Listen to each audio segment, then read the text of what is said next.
സുചേട്ടാ നമസ്കാരം. നമസ്കാരം.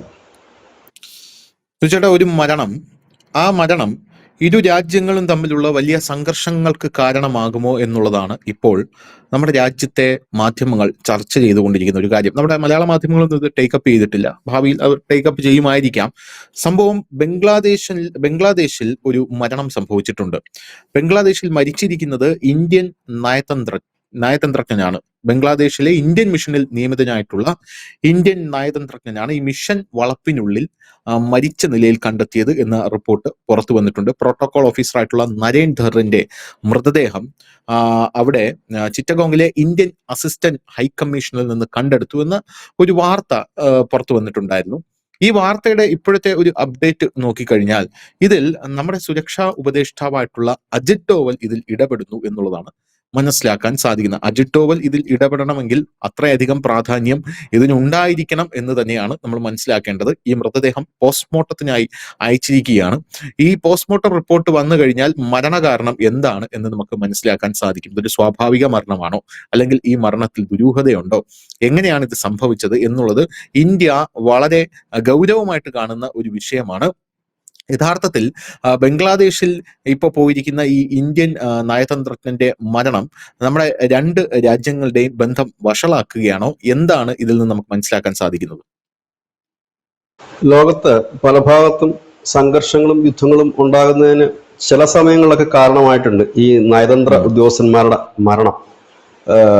കാരണം ഇത് പലപ്പോഴും ചില താക്കീതുകളുടെ ഭാഗമായിട്ട് ചില ടീമുകൾ ചെയ്യുന്നത് ആയിട്ടാണ് അതിനെ വ്യാഖ്യാനിക്കപ്പെടുന്നത്.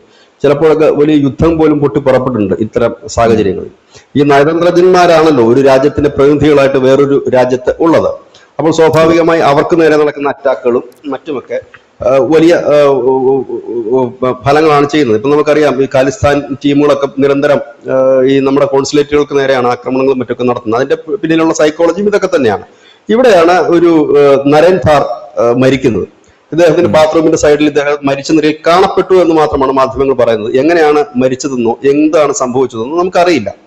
ഏതായാലും ഇപ്പോൾ അജിത് ഡോവൽ ബംഗ്ലാദേശിനോട് ആവശ്യപ്പെട്ടിരിക്കുന്നത് വളരെ നല്ല രീതിയിലുള്ള പോസ്റ്റ്മോർട്ടം ചെയ്യണം, പക്ഷാഭേദം കാണിക്കരുത്, വളരെ സുതാര്യമായ പോസ്റ്റ്മോർട്ടം ആണ് ഞങ്ങൾ പ്രതീക്ഷിക്കുന്നത് എന്ന് പറയാം. നമുക്കറിയാം, നമ്മളുടെ ഒരു വ്യക്തി ഏത് വിദേശ രാജ്യത്ത് വെച്ച് മരിച്ചാലും, പ്രത്യേകിച്ച് ദുരൂഹ സാഹചര്യത്തിലോ മറ്റോ അങ്ങനെ മരിച്ചു കഴിഞ്ഞാൽ ആ പോസ്റ്റ്മോർട്ടം ചെയ്യുന്ന, പ്രാഥമികമായി പോസ്റ്റ്മോർട്ടം ചെയ്യേണ്ടത് ആ രാജ്യം തന്നെയാണ്. ഇപ്പൊ ഗൾഫിലും മറ്റുമൊക്കെ നമ്മുടെ പ്രവാസികൾ ചിലരൊക്കെ കൊല്ലപ്പെടുമ്പോൾ അവിടെയാണ് അതിന്റെ പോസ്റ്റ്മോർട്ടം നടപടികൾ പൂർത്തിയാകുന്നത്. നമ്മുടെ രാജ്യത്ത് കൊണ്ടുവന്നതിന് ശേഷം നമുക്ക് വേണമെങ്കിൽ അത് റീപോസ്റ്റ്മോർട്ടം ചെയ്യാവുന്നതുമാണ്. ഇവിടെയാണ് ഈ വാർത്തയുടെ വലിയ പ്രാധാന്യം നിലനിൽക്കുന്നത്. കാരണം ഈ ഒരു മരണം സ്വാഭാവികമായിരുന്നുവെങ്കിൽ ഒരുപക്ഷെ അജിത് ഡോവലിനെ പോലെ ഇന്ത്യയെ പോലുള്ളവർ അതിൽ ഇടപെടില്ലായിരുന്നു. ഒരു മനുഷ്യൻ മരിക്കുക എന്ന് പറഞ്ഞാൽ സ്വാഭാവികമായുള്ള മരണമാണെങ്കിൽ അതിന് വലിയ കോലാഹലത്തിന്റെയോ ഈ വാർത്താ പ്രാധാന്യത്തിന്റെയോ കാര്യം ഇല്ല.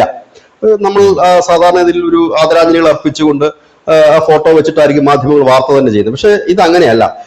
ധനുഷ് പറഞ്ഞത് ശരിയാണ്. ഒരുപക്ഷെ നമ്മുടെ മലയാള മാധ്യമങ്ങൾ ഈ വാർത്ത എടുത്തിട്ടില്ല എന്നുള്ളതാണ്. പക്ഷെ വളരെ ഇമ്പോർട്ടന്റ് ആയിട്ടൊരു വാർത്തയാണ്. ഒരു മരണം അത് കൊലപാതകമോ അതോ സ്വാഭാവികമോ എന്നുള്ളതാണ് ഒരു ചോദ്യം.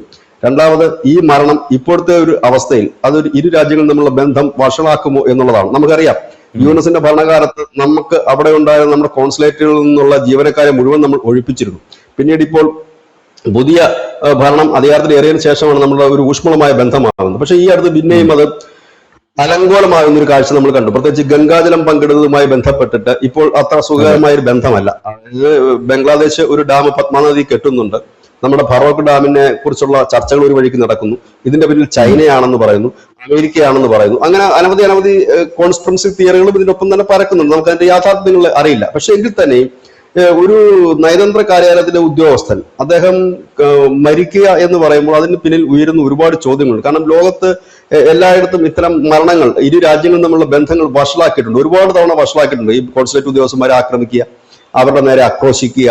കാരണം ആ ഒരു രാജ്യത്ത് ഒരു കോൺസുലേറ്റ് തുറക്കുക എന്ന് പറഞ്ഞാൽ ആ രാജ്യം പൂർണ്ണമായും സുരക്ഷാ സംവിധാനങ്ങൾ ഒരുക്കിയിട്ടാണ്. കാരണം ഇപ്പോൾ നരേന്ദ്രമോദിക്ക് എല്ലാ രാജ്യത്തും ചെന്നിരിക്കാൻ കഴിയില്ല. അപ്പൊ അദ്ദേഹത്തിന്റെ പ്രതിനിധിയായിട്ട്, അല്ലെങ്കിൽ ഇന്ത്യൻ ഭരണകൂടത്തിന്റെ പ്രതിനിധിയായിട്ടാണ് ഒരു നയതന്ത്രജ്ഞനായാലും അദ്ദേഹത്തിന്റെ ഓഫീസായാലും ഒരു സ്ഥലത്ത് വർക്ക് ചെയ്യുന്നത്. നമുക്കറിയാം, നമ്മുടെ ഈ രാജ്യത്ത് ഇന്ത്യയില് എത്രയോ രാജ്യങ്ങളുടെ നയതന്ത്ര കാര്യാലയങ്ങളുണ്ട്. നമ്മൾ അവർക്ക് കൊടുക്കുന്ന സുരക്ഷ, അവർക്ക് കൊടുക്കുന്ന ആനുകൂല്യങ്ങൾ എത്ര വലുതാണ് എന്നുള്ളത് നമുക്കറിയാം. ഇസ്രായേലിലൊക്കെ നമ്മൾ 7 ലെയർ സെക്യൂരിറ്റിയാണ് അവരുടെ ഈ നയതന്ത്ര കാര്യാലയത്തിന് ഒരുക്കാറുള്ളത്. അപ്പൊ ഇങ്ങനെയൊക്കെ ഒരുക്കിയിട്ടാണ് നമ്മൾ, കാരണം അവര് വിദേശത്ത് നിന്ന് വന്നിരിക്കുന്ന ആ രാജ്യത്തിന്റെ ഭരണകൂടമാണ്, ആ രാജ്യത്തിന്റെ ചെറിയ ഫോമാണ് നമ്മുടെ. അപ്പൊ അവർക്ക് കൊടുക്കുന്ന ഒരു ആതിഥ്യ മര്യാദ എന്ന് മാത്രമല്ല, അവർക്ക് പ്രവർത്തിക്കാനുള്ള സർവ്വ സ്വാതന്ത്ര്യം നമ്മൾ കൊടുക്കാറുണ്ട്. കാരണം അവരിവിടെ പ്രവർത്തിക്കുന്നത് എന്തിനാന്ന് ചോദിച്ചു കഴിഞ്ഞാൽ അവരുടെ പൗരന്മാർക്ക് വേണ്ട കാര്യങ്ങൾ ചെയ്യുക, നമ്മളുമായി നല്ല നയതന്ത്ര ബന്ധത്തിലേക്ക് പോവുക. അവരാണ് പ്രാഥമികമായിട്ട് നമ്മുടെ അംബാസഡർമാരുമായിട്ടും മറ്റ് ഉപദേഷ്ടാക്കളുമായിട്ടൊക്കെ സംസാരിച്ച് ഇതിന്റെ ഒരു രൂപരേഖയുടെ ബേസ് ഉണ്ടാക്കിയെടുക്കുന്നതിനൊക്കെയാണ് ഇവരെ ഉപയോഗപ്പെടുത്തുന്നത്, സാധാരണ നയതന്ത്ര ബന്ധം മെച്ചപ്പെടുത്താണ്. അപ്പൊ അങ്ങനെയുള്ളിടത്താണ് ഇപ്പോൾ ഇങ്ങനെ ഒന്ന് സംഭവിച്ചിരിക്കുന്നു എന്ന് പറയുമ്പോൾ, സാധാരണഗതിയിൽ ഇത്തരം ഇത് കൊലപാതകമാണെങ്കിൽ അതിന് പിന്നിൽ ഒരു സംഘം ഉണ്ടാകാം. അത് ആ സംഘം എന്താണ്, ഏതാണ് എന്നുള്ളതാണ്.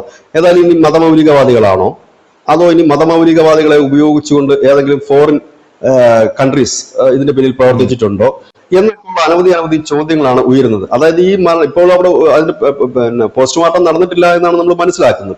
പോസ്റ്റ്മോർട്ടം നടന്നതിന് ശേഷം ഈ മൃതദേഹം ഇന്ത്യയിലേക്ക് എത്തിച്ചു കഴിയുമ്പോൾ സ്വാഭാവികമായി ഇന്ത്യയിലും അതിന് വേണ്ടി വീണ്ടും പോസ്റ്റ്മോർട്ടം നടത്തുന്ന ഒരു സാഹചര്യം വരും. നമുക്കറിയാം ഇപ്പോൾ ഈ കൊലപാതകം ഇങ്ങനെ ഈ നയതന്ത്ര പ്രതിനിധികളെയൊക്കെ അപായപ്പെടുത്തുന്ന ഒരിക്കലും ഈ തോക്കോ ബോംബോ ഒന്നും ഉപയോഗിച്ചിട്ടായിരിക്കില്ല ഒരു സ്ഥലത്ത്. മിക്കവാറും ഒക്കെ ഈ ചായക്കൊപ്പയിൽ വിഷം കലർത്തുക, ഇതൊക്കെ റഷ്യയുടെ പൊളോണിയം എന്ന് പറയുന്ന ഒരു വിഷം അതിനു വേണ്ടിയിട്ട് വ്യാപകമായി തന്നെ പല രാജ്യങ്ങളിലും അവർ ഉപയോഗിക്കുന്ന ഒരു തന്ത്രമാണ്.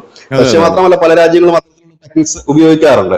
ഇപ്പോൾ അത് ഏത് രീതിയിലാണ് ഈ മർഡർ സംഭവിച്ചതെന്നുള്ളതിന്റെ ഒരു വ്യക്തതയും ഇപ്പോൾ പുറത്ത് വന്നിട്ടില്ല. ഇതൊക്കെ വരേണ്ടതായിട്ടുണ്ട്. ഒരുപക്ഷെ ഇത് അങ്ങനെ എന്തെങ്കിലും ദുരൂഹത ഉണ്ട്, ഇല്ലെങ്കിൽ എന്തെങ്കിലും ഒരു ദുരൂഹത ഇല്ലാതെ അജിത് ഡോവലിനെ പോലെ ഒരു വ്യക്തി ഈ വിഷയത്തിൽ ഇടപെടുകയും അവരുടെ സുരക്ഷ, അദ്ദേഹം പറഞ്ഞിരിക്കുന്ന കാര്യം ഇന്ത്യൻ നയതന്ത്ര ഉദ്യോഗസ്ഥന്മാരുടെ സുരക്ഷ അവിടെ ശക്തമാക്കണം, വർദ്ധിപ്പിക്കണം. ഈ മരണത്തിന്റെ പോസ്റ്റ്മോർട്ടം നിങ്ങൾ സുതാര്യമായി തന്നെ നടത്തണം, സത്യസന്ധമായി തന്നെ നടത്തണം എന്നാണ് അദ്ദേഹം പറഞ്ഞിരിക്കുന്നത്. അങ്ങനെ അദ്ദേഹം പറയണമെന്നുണ്ടെങ്കിൽ അതിലെന്തോ ഒരു ദുരൂഹത ഇല്ലേ എന്ന് ചോദിച്ചാൽ ഉണ്ടെന്ന് നമുക്ക് പറയേണ്ടി വരും. ഞാൻ അതാണ് നേരത്തെ പറഞ്ഞത്, സ്വാഭാവികമായിട്ട് ഒരു സംഭവിച്ചതാണെങ്കിൽ നമുക്ക് ഇത്രയും ഒരു ഇതെടുക്കേണ്ട ആവശ്യമില്ല. അപ്പൊ സ്വാഭാവികമല്ല, അസ്വാഭാവികമായിട്ട് ഒന്നാണ് എന്നുള്ളതാണ് അതിനകത്ത് ഒരു അതും ചിറ്റഗോങ്ങിലാണ് ഇത് നടക്കുന്നത്. ചിറ്റഗോങ് ഈ അടുത്ത കാലത്തൊക്കെ തീവ്രവാദ സംഘടനകളുടെ അനവധി ഗ്രൂപ്പുകൾ രൂപപ്പെടുന്നതും ഹിന്ദുക്കൾക്ക് കുറച്ച് ഭൂരിപക്ഷമുള്ളതുമായ ഒരു പ്രദേശമാണ്.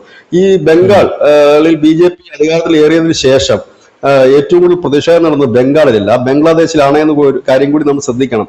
അവിടെ വാളും തോക്കും വലിയ വടികളും ഒക്കെ ആയിട്ട് മമതയെ തിരിച്ചു കൊണ്ടുവരണമെന്ന് പ്രകടനം നടന്നത് ബംഗ്ലാദേശിലായിരുന്നു. അവർ പറയുന്നത് ഞങ്ങൾ ഇവിടുത്തെ 17 കോടി മുസ്ലിംസ് ബംഗാളിലേക്ക് ഇരച്ചു കയറും, മമതയെ നിങ്ങൾ തിരിച്ചു കൊണ്ടുവരണം എന്ന് പറഞ്ഞുകൊണ്ടായിരുന്നു. അപ്പം മമത അവർക്ക് എത്ര പ്രിയപ്പെട്ടതായിരുന്നുവെന്നും അവരുടെ ഒരു തലയാണ് ബംഗാളിൽ താഴെ പോയതെന്നും ഉള്ള ഒരു വിചാരത്തിലായിരിക്കാം അത്. ഇതിനെല്ലാം കൂടെയാണ് നമ്മൾ ചേർത്ത് വായിക്കപ്പെടേണ്ടത്. ഇതെന്താണ് ചിറ്റഗോങ് എന്ന് പറയുന്നത് ചെറിയൊരു സ്ഥലവുമല്ല. കാരണം നമ്മുടെ ഈ ചിക്കൻ നെക്കും ഒക്കെ ചേർന്ന് കിടക്കുന്ന ഒരു പ്രദേശം, അവിടെ ഇപ്പോൾ BSF വേലി കെട്ടാൻ ആരംഭിച്ചിരിക്കുന്നു. ഇപ്പോൾ ബംഗ്ലാദേശിലെ വ്ളോഗർമാരുടെ പ്രധാന പണി എന്താണെന്ന് ചോദിച്ചു കഴിഞ്ഞാൽ ഈ അതിർത്തി പോവും, അവിടെ ഈ BSF വേലി കെട്ടുന്ന അതിർത്തി പോവുക, അവരെ പ്രകോപിപ്പിക്കുക, വീഡിയോ എടുക്കുക. ഇതാണ് ഇപ്പൊ അവർ ചെയ്തുകൊണ്ടിരിക്കുന്ന ഒരു പ്രധാനപ്പെട്ട പണി. അവരെ വെല്ലുവിളിക്കും BSF അപ്പുറത്ത് നിന്നിട്ട്. അപ്പൊ BSF സ്വാഭാവികമായിട്ട് അവർ പറയുമല്ലോ പോടാ പറഞ്ഞു വിടും. ഇത് ഒരു ഹീറോ പരിവേഷം കിട്ടിയിട്ട് BGM ഇട്ട് കൊടുക്കുക എന്നുള്ളതാണ് ഇപ്പൊ അവിടുത്തെ യുവാക്കളുടെ പ്രധാനം. അപ്പം അങ്ങനെ നിൽക്കുന്ന ഒരു രാജ്യമാണ്. അതുകൊണ്ട് തന്നെയാണ് ഈ മരണത്തിന്, ഈ നരേൻ ഥാറിന്റെ മരണം അതിന് വലിയ പ്രസക്തി കൈവന്നിരിക്കുന്നത്. ഒരുപക്ഷെ ഇപ്പൊ നമ്മളത് എന്തുകൊണ്ടാണ് ഇത് ചർച്ചയ്ക്കെടുത്തതെന്ന് വെച്ചാൽ പ്രേക്ഷകർക്ക് ഇങ്ങനെ ഒരു വാർത്ത ഉണ്ട് എന്നുള്ളത് അവരെ ബോധ്യമാക്കി കൊടുക്കുന്നതിന് വേണ്ടിയിട്ടാണ്. ഇതിന്റെ കൂടുതൽ വിവരങ്ങൾ വരുന്ന മുറയ്ക്ക് തീർച്ചയായിട്ടും ഇതിന്റെ അപ്ഡേഷൻ ഞങ്ങൾ നൽകുന്നതായിരിക്കും. അതിനു മുമ്പ് ഒരു ഇൻട്രൊഡക്ഷൻ എന്ന നിലയിലാണ് നമ്മൾ ഇത് എടുത്തിരിക്കുന്നത്. പ്രേക്ഷകർക്ക് ഒരു അവയർനെസ് കൊടുക്കുകയാണ്, ഒരു അറിവ് കൊടുക്കുകയാണ്. നാളെ ഇത്തരത്തിലൊരു വാർത്ത വരുമ്പോൾ പെട്ടെന്ന് ഇത് എവിടെ വന്നു, എപ്പോൾ സംഭവിച്ചു എന്ന് അറിയാതിരിക്കാൻ നമ്മുടെ പ്രേക്ഷകരെ കുറിച്ച് നാഷണൽ ഇന്റർനാഷണൽ വാർത്തകൾ അപ്ഡേറ്റ് ആക്കുക എന്നൊരു ശ്രമം കൂടി നമ്മുടെ ഈ മാധ്യമ ധർമ്മത്തിന്റെ ഭാഗമായിട്ടുണ്ട്, ഈ ചാനലിന്റെ ദൗത്യത്തിന്റെ ഭാഗമായി നമ്മളത് കരുതുന്നുമുണ്ട്. അതുകൊണ്ടാണ് നമ്മൾ ഇങ്ങനെ ഒരു വിഷയം ചർച്ചയ്ക്കെടുത്തത്. ഇതുവരെയാണ് കഥ എത്തി നിൽക്കുന്നത്. ഇനി അതിന്റെ ബാക്കി എന്താണെന്നുള്ളത് ഒരുപക്ഷെ വരും ദിവസങ്ങൾ അറിയാൻ കഴിയും. അങ്ങനെ അറിയാൻ കഴിയുകയാണെങ്കിൽ തീർച്ചയായിട്ടും ഇതേപോലെ ഒരു അനാലിസിസിൽ നമ്മൾ അത് വളരെ വിശദമായി തന്നെ പറയുന്നതായിരിക്കും. ഇപ്പോൾ ഇവിടം വരെയാണ് എത്തി നിൽക്കുന്നത്. നമ്മുടെ ഒരു നയതന്ത്ര പ്രതിനിധി ചിറ്റഗോങ്ങിലെ നമ്മുടെ അസിസ്റ്റന്റ് കോൺസുലേറ്റിൽ മരിച്ചിരിക്കുന്നു. അത് കൊലപാതകമാണോ ഇനി മറ്റെന്തെങ്കിലും ആണോ എന്നുള്ള കാര്യത്തിൽ, അതായത് ആത്മഹത്യ അല്ല എന്നുള്ള കാര്യം 100% ഉറപ്പ്. ആത്മഹത്യ ആയിരുന്നെങ്കിൽ ആദ്യത്തെ വാർത്ത അത് തന്നെയായിരുന്നു വരേണ്ടത്. പക്ഷേ ഏറ്റവും വലിയ കൗതുകം എന്താണെന്ന് വെച്ചാൽ ബംഗ്ലാദേശി പത്രങ്ങളൊന്നും ഞാൻ ഈ വാർത്ത കണ്ടില്ല. ഇത് വളരെ ചുരുക്കം ചില നാഷണൽ മീഡിയാസിൽ മാത്രമാണ് ഈ വാർത്ത വന്നത്. NDTV ചെയ്തിട്ടുണ്ട്. അതിനു മുമ്പ് വേറെ 1-2 മാധ്യമങ്ങൾ കൂടെ ചെറിയൊരു വാർത്തയായിട്ടാണ് ഇത് വന്നിരിക്കുന്നത്. ഒരുപക്ഷെ നാളെ ഇതൊരു വലിയ വാർത്തയാൽ സാധ്യത ഉള്ളത് കൂടെ കൊണ്ടാണ് നമ്മൾ ഒരു പൈലറ്റ് എപ്പിസോഡായിട്ട് ഇങ്ങനെ ഒരു അനാലിസിസ് ചെയ്യേണ്ടി വന്നത്.